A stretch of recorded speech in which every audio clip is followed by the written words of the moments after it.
Hi, everybody. My name is Rafa Lombardino, and this is Translation Confessional.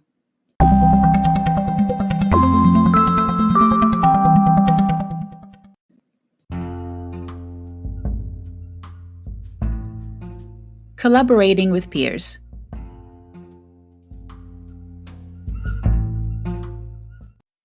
As I said in episode 10, word of mouth is something that can truly help us in our freelancing career, especially when we do networking correctly.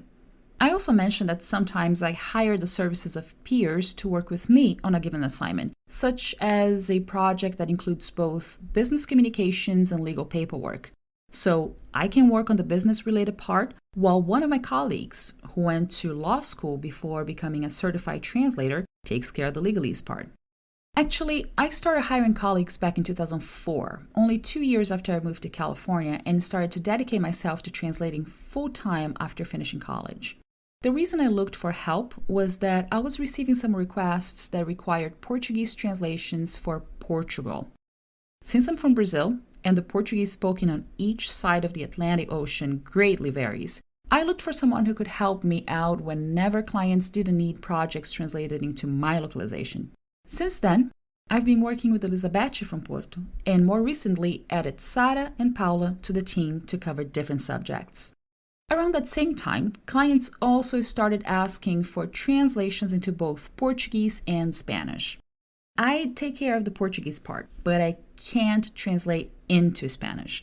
So I found Patricia in Ecuador, who is almost my mirror image. She translates English and Portuguese into Spanish, while I translate English and Spanish into Portuguese. Besides, we're both certified by the American Translators Association and went to school to get a degree in computer sciences, even though I left the field after getting an associate's degree, while she went on to get a bachelor's and a master's degree in this technical area. A year later, in 2005, some clients were misled by my very Italian name and asked me if I could translate a project into Italian. And that's when I started working with Laura in Bologna, who is a full-time translator and recently also became a very successful children's book author. That same year, we added Daniel to the team, and he started covering requests from English and Spanish to German.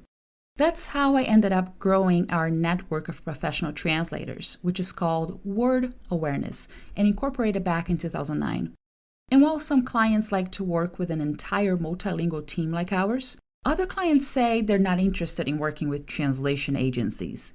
And that's when I have to explain to them that we're not an agency, in the sense that we don't just forward a project to anyone who is available and charges the lowest price. We're really a team that works together, often translating the same original document in English into our respective target languages.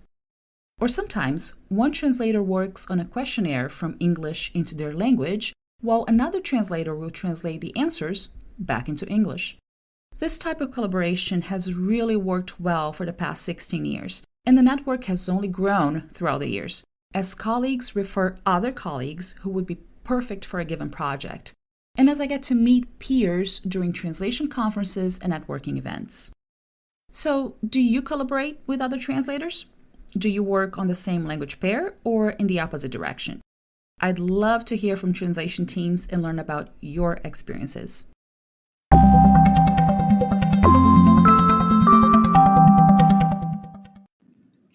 Send me an email at rlombardino@wordawareness.com or leave a voice message on my Anchor page. If I get enough feedback and voice messages, I can go back to the subject and post a special podcast episode with everyone's opinion on this very same theme. By the way, my Anchor page is anchor.fm/translation-confessional. I look forward to hearing from you. Stay tuned for weekly episodes and subscribe to Translation Confessional through your favorite podcast app.